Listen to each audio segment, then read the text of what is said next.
Welcome back into the GSMC Sports Podcast for our final segment of the day, where we are going to be reacting to the MLB All-Star Game starters that were announced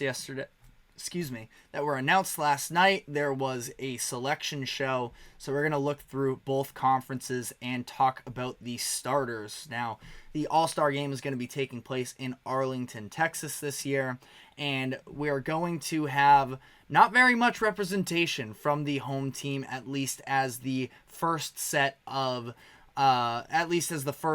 starters come out, but we'll just run through it here.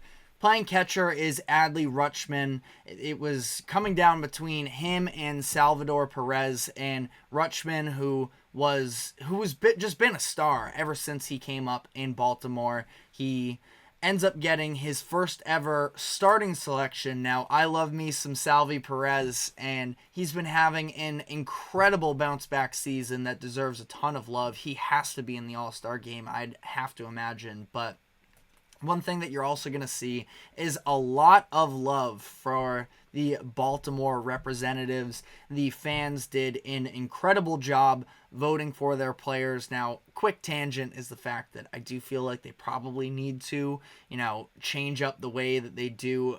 I just think that fan votes in general for these types of things aren't always very accurate of, who should actually be in it. But at the same time, I understand these leagues are trying to get interactions from the fans, so I can get that too. But first base, Vlad Guerrero Jr.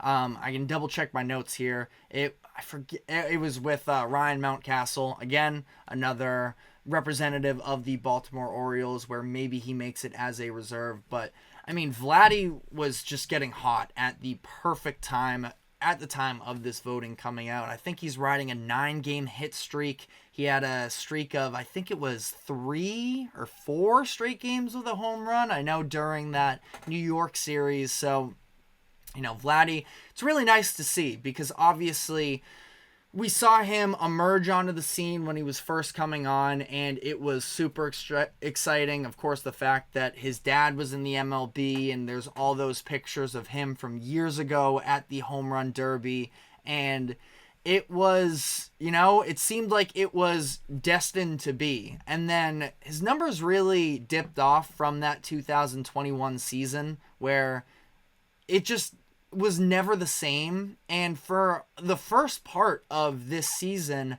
I would say that, again, it was kind of another one of those situations where we really weren't getting the best version of Vladdy, and it seemed like this is kind of what he was settling into. Now, I wouldn't say that he was bad to start the year by any means, but to see him now at least popping in this recent stretch, I mean, his batting average is up to 297, on base percentage up to 375. Those are both the best marks they've been since he was runner-up in the AL MVP voting in 2021.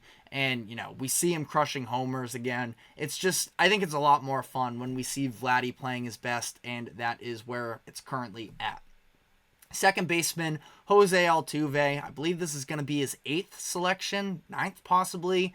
And, he's kind of inevitable, where Altuve, even during this bad Houston Astros season, and of course I say bad, but just like that, you look up and it was really bad, but they are 44-42 now. So, the panic button was definitely being pressed by some for a lot of the year, and Altuve has just been the consistent leader that he has been through the entirety of his duration in Houston, and he makes it over Marcus Semien, who was the one finalist from the Texas Rangers. Ultimately, he'll probably be a reserve, but I think well-deserved for Altuve. Shortstop is Gunnar Henderson, and this one hurt me a little bit because I am a very big fan of Bobby Witt Jr., but even with that being said, I don't think that you can definitively say that Witt was robbed, and that, I don't know, if maybe Gunnar Henderson probably deserved it, is what I'm getting at. But I think it speaks to the depth of the position, the fact that we have Henderson and Witt. I mean, Witt cannot be, overlooked for what he has been doing for a Royals team that seemed like, at least last season, especially when he was making a name for himself, it seemed like he was in a little bit, he was just kind of stuck with the Royals, and he was their really only contributing piece. And the Royals have had a pretty good year at 48-40, and they've done so in large part due to the top part of their lineup, with the really led by Bobby Witt Jr., of course, and Salvi Perez definitely deserves credit in that as well.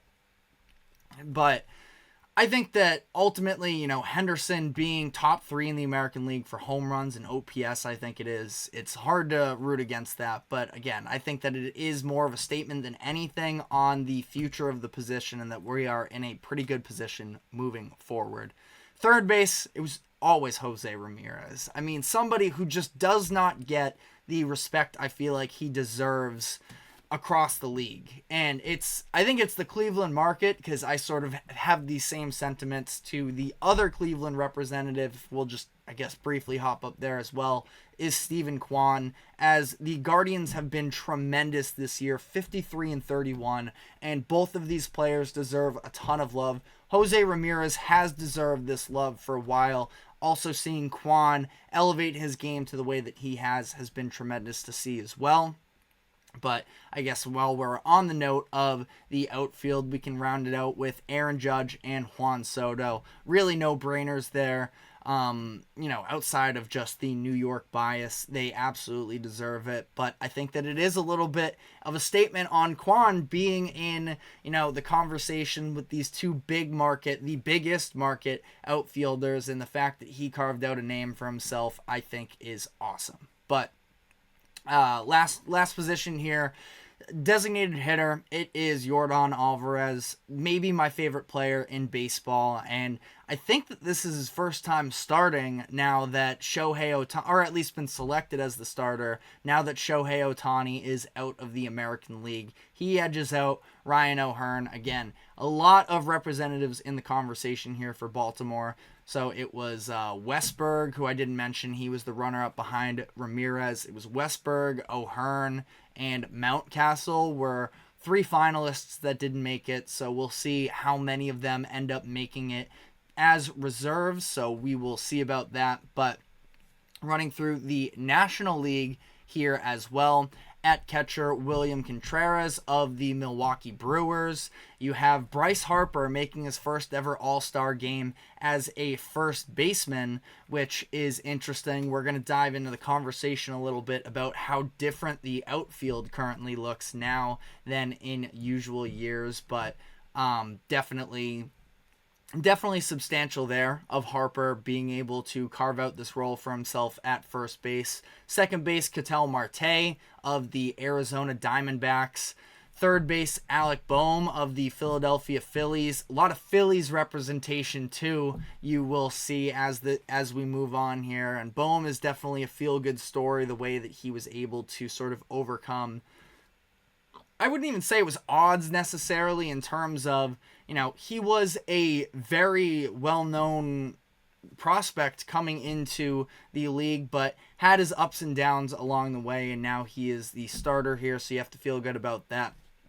My biggest issue of the All-Star starters this year, shortstop, is Trey Turner. Again, Phillies representation. Obviously, the Philly fans do a tremendous job in terms of the outcomes of these fan voting situations, but I have no idea how he got it over Mookie Betts other than just the love that he gets from Philly, because I don't see any argument where, sure, I guess Mookie, maybe it's the recognition of he's not usually a shortstop, so you don't think to put him in there. But for everything that Mookie has done, adjusting to this position and being the best contributing offensive, Gunnar Henderson would probably like to have a word, but, one of the top contributing offensive shortstops in the game, being able to hold his own defensively as well, where he's, been a Gold Glover for the entirety of his career. In the outfield, he played second base last year for LA. Now he's playing shortstop. he was the front runner in MVP until he ended up getting hurt, and I know that that's another very big part of this conversation as to why he eventually is not going to be the starter here. And he's not even going to play in the game. So ultimately, it's something that I understand, I don't need to overreact about. But Trey Turner's only played 47 games this year. So it's not like he is, the definition of health versus Mookie, who's currently dealing with an injury. Mookie's played 72 games. So that's what? A difference of, quick math, 25 games. And, Trey Turner gets it over Mookie. I think that is terrible. But, like I mentioned, difference in the outfield right now in the National League, because now you have Mookie playing in the infield, you have Bryce Harper playing in the infield, you have Juan Soto now in the American League, so a lot of new options and kind of a fun group here in my eyes. Christian Yelich of the Milwaukee Brewers, of course, former MVP. Fernando Tatis Jr., one of the most exciting players in baseball. And how about Jurickson Profar, his teammate, who Profar has just been somebody that, I don't know, I've always had a lot of fun watching, and I understand he was once very highly regarded coming into the league. He's been in the league for just about a decade now, and a lot of people had sort of, almost maybe gotten bored of him to some degree because they were waiting for this all-star potential to finally rear its head, and here he finally is. I'm a big fan of Profar, so I'm really excited that he is going to be a starter here. And then the last starter we have on the list is, of course, Shohei Ohtani. No-brainer at designated hitter for the National League. So those are your starting nines for both the American League and National League. Like I mentioned, we won't find out the reserves until Sunday, so we'll probably come to you on Monday afternoon with all of the updates there. But let me know what you think they got right, what they got wrong, whether you think some of my opinions were wrong. But that is all the time we have for today. Thank you very much for tuning into the GSMC Sports Podcast. Thank you to the GSMC Sports Network for allowing us to host this show. Remember to like, follow, subscribe wherever you keep up with us. Be sure to check us out on social media as well for more exclusive short content. And we will be back tomorrow. We will see you then. Happy 4th of July. Take care.